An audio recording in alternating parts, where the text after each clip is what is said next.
तेणु जाजपुर को भारतीय जनता पार्टी एक दुर्बल अंचल रूप में जना जाउथुला किंतु जाजपुर को आज जितेबाला लक्ष लक्ष संख्यार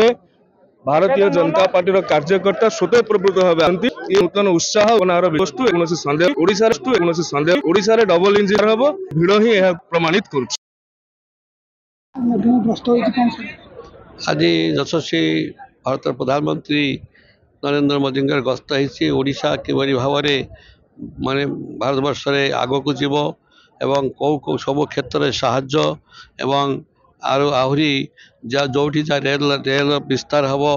बड़ बड़ सेतु निर्मित हम